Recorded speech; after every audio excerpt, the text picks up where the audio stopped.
E o Bolsonaro, hein? Continua batendo recorde de audiência por onde passa. Ele esteve no Pânico, na Jovem Pan, hoje ao meio-dia. E vamos falar também, continuar falando sobre o Lula no Jornal Nacional ontem. Mas, gente, isso aqui foi um pico, 554 mil, que eu ali consegui printar. De repente passou, mas foi só o momento que eu percebi, nossa, passou até o Flow Podcast, que foi 550 mil. Rica Peroni lá, com a tapa na cara, foi 450 mil, mas esse aí foi o recorde. Então, foi muito mais do que isso até. Sabe por quê?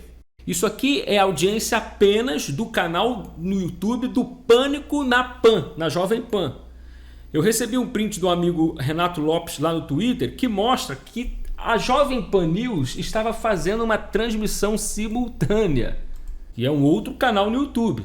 Enquanto o Pânico Jovem Pan tinha mais de 530 mil, a Jovem Pan News com 113 mil.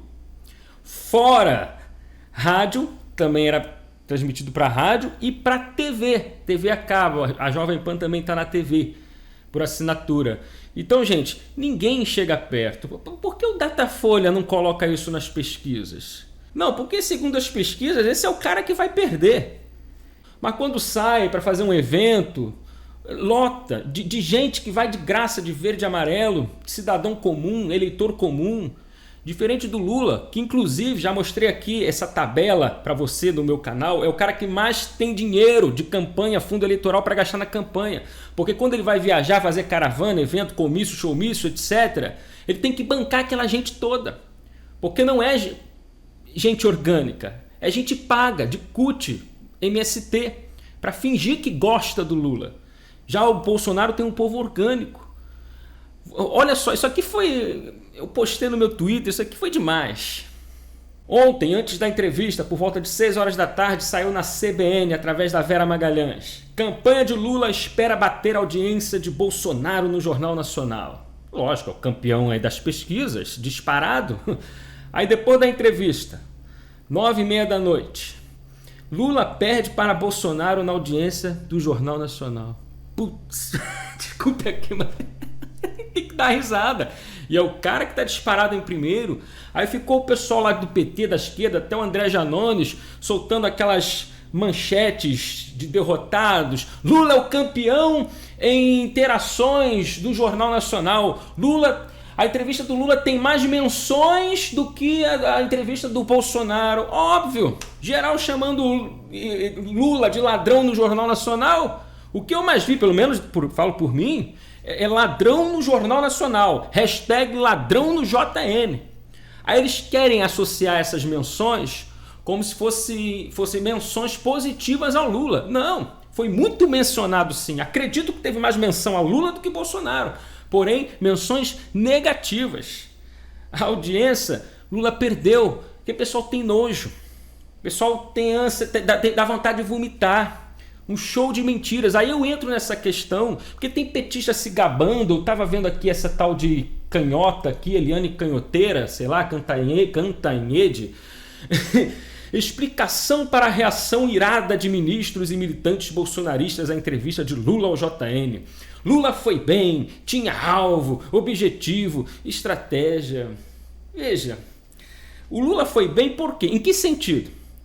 No sentido de que ele não foi interrompido, ele teve a oportunidade de concluir as suas colocações e ele estava sendo entrevistado por 2 eleitores dele, Bonner e Renata, que vão votar no Lula, que odeiam Bolsonaro. A estratégia foi bem. Explicou. Teve gente falando, ele explicou tudo aí que o pessoal fica questionando. Ele não explicou, ele mentiu sobre. Ele contou uma história mentirosa sobre a corrupção. E parece que existiu um jogo assim entre o Bonner, Renata e o Lula na entrevista. Parecia ser aquela coisa que, vamos pressionar o Lula, mas ao mesmo tempo perguntas fakes, ao mesmo tempo teve corrupção, o senhor foi preso, foi solto. E a frase que está todo mundo aí comentando nas redes sociais: o senhor está livre, o senhor não deve nada à justiça. Gente, como disse nosso amigo ontem aqui na live comigo, Sérgio Sanoli, parecia uma cerimônia, ou melhor, uma conversa de ressocialização de preso, de bandido. Vamos ressocializar esse cara aqui, porque agora ele está solto e é candidato.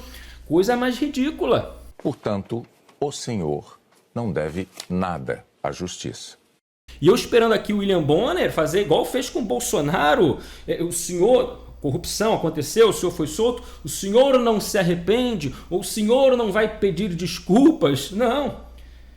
O senhor não deve nada à justiça. Olha a diferença, percebeu? Então esse foi o jogo. E aí, você tem uma série de perguntas ali, como eu comentei ontem, tipo fake news. Assim, prevendo o futuro. Ó, o Lula, o próximo governo vai pegar uma bomba fiscal. Quem disse isso? Quem disse isso? Aí vem o Bonner, especialistas disseram. Quem são os especialistas? Ele não fala. Especialistas, joga o Léo ao vento. Especialistas disseram que o próximo governo vai pegar uma bomba fiscal, tipo, querendo associar o atual governo, Bolsonaro, como um destruidor da economia, quando na verdade não está. Especialistas devem ser aqueles especialistas que estão lá na Globo News. Falar com Miriam Leitão, economistas, especialistas em economia. Então aí não dá. Quer inventar um cenário que não existe? O Lula vai ser a solução para o problema que o Bolsonaro está criando. Então foi tudo armação, armadilha. Bonner vai votar no Lula, Renata vai votar no Lula. Lógico que eles vão questionar, querem saber, mas ao mesmo tempo tem uma camuflagem, tem ali uma pegadinha para o Lula, pegadinha deles, tá? Para enganar o telespectador, para mostrar que o Lula tem a saída, a explicação, a resposta. Eu cometi corrupção, mas não sou corrupto. Teve corrupção, mas não teve, pelo menos da minha parte. Aí começou a falar de PT, PP e PMDB, e não Lula como o chefe máximo do esquema de corrupção na Petrobras.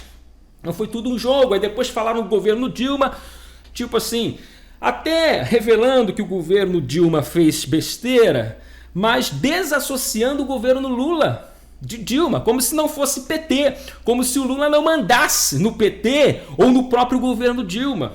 O mesmo que quando o Lula estava para ser preso pela Lava Jato, foi nomeado ali chefe, ministro da Casa Civil. E o Lula não tem influência, não tem poder. Lula que mandava. E aí, gente, vou fazer muito mais. Esquece a Dilma, eu vou fazer muito mais que eu fiz ali no outro governo. Tem até uma parada que quero te mostrar aqui. Eu vou votar para provar que é possível fazer mais. E eu espero que quando eu estiver no governo, vocês me convidem para vir aqui uma vez por mês para poder checar o que está acontecendo nesse país. Pois é, que vai fazer muito mais, a gente sabe. Vai roubar muito mais. E aí quando ele fala essa coisa aí de que ao mês eu tenho que estar aqui, eu fico pensando, não houve pergunta sobre regulação da mídia, eu estava esperando. E a parada de regular a mídia? Como é que é isso, Lula? Ele não teve essa pergunta. Mas quando ele fala, ele joga esse papo aí, ó, espero que vocês me convidem para estar uma vez por mês para a gente aqui checar o que está acontecendo no país. Imagine isso, esse convite acontecendo com a regulação da mídia do Lula. Porque a regulação da mídia do Lula é decidir o que pode ou o que não pode ser divulgado na imprensa, na mídia, nas redes sociais. O Lula prometeu isso. Sabe, não é fazer o conteúdo, é dizer que tal conteúdo não pode ser publicado porque ele é ofensivo à sociedade brasileira. Então é isso. E a questão do agro, gente, isso foi fatal. Gente, isso é um abuso, é um desrespeito, é um ataque à nossa soberania, à nossa democracia, ao nosso país. Como é que o Lula vai chamar o agro de fascista? O Brasil, perdão, o agro carrega o Brasil nas costas. É porque tem comunista que diz, não, é o Brasil que carrega o agro nas costas. Tomem vergonha na cara, seus comunistas, vagabundos, ladrões, destruidores de nações.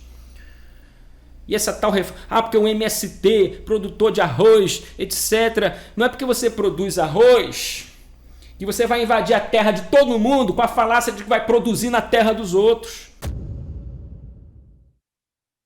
MST é uma organização terrorista criminosa dos infernos, do capeta. Assim eu entendo. E essa coisa... Vou colocar o vídeo aqui para você. Olhe.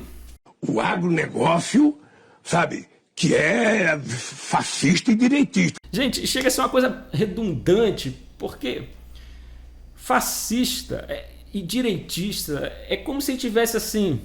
o agro é uma coisa esquerdista e direitista. Porque o fascismo é a política do Estado absoluto, não é mesmo? E já a direita é liberal. Então, não tem como você associar fascismo com a direita. E não tem nada a ver de fascismo, agro. O agronegócio, sabe, que é fascista e direitista. Então é lamentável, isso aí tem que ser repudiado, isso aí não pode. Como um candidato que vem afrontar o agronegócio, a melhor coisa que nós temos no país. E tem gente que vai votar nesse cara, que praticamente está assumindo que eu vou acabar com o país. É o cara que está apoiando ditadores, que fica falando em nome da democracia. É o cara que apoiou o presidente que destruiu a Argentina. É o cara que apoiou o presidente que destruiu a Venezuela. É o cara que apoiou o presidente e está apoiando o presidente que está destruindo o Chile. E é o cara que está apoiando o presidente que vai destruir a Colômbia. E isso é coisa natural, porque quando você bota um comunista no poder, não tem outra saída a não ser a destruição. E ainda quer voltar ao país, ao poder do país, Brasil, para destruir isso aqui. Não dá, minha gente. Se você vota no Lula, pretende votar no Lula, você está assinando um termo de destruir o teu país. Eu quero o fim do meu país, eu quero bandido mandando, eu quero entregar a chave do cofre para quem assaltou o cofre. E é isso que você está fazendo, estará fazendo. Não tem saída. Brasil, prosperidade no Brasil, segurança, paz, liberdade, só com Jair Messias Bolsonaro. Não tem outra saída. Tá certo? Então tá aí, Bolsonaro batendo recorde lá no Pânico na TV, na Jovem Pan TV, e Lula passando vergonha com suas mentiras no Jornal Nacional, sendo entrevistado por 2 eleitores do PT. É isso, gente. Meu nome é Bruno Johnson. Se você gostou do vídeo, deixa o like, comenta, compartilha. Sextou, ótimo final de semana para todos vocês. Que Deus abençoe a todos. Comunismo, aqui não. Vamos nessa.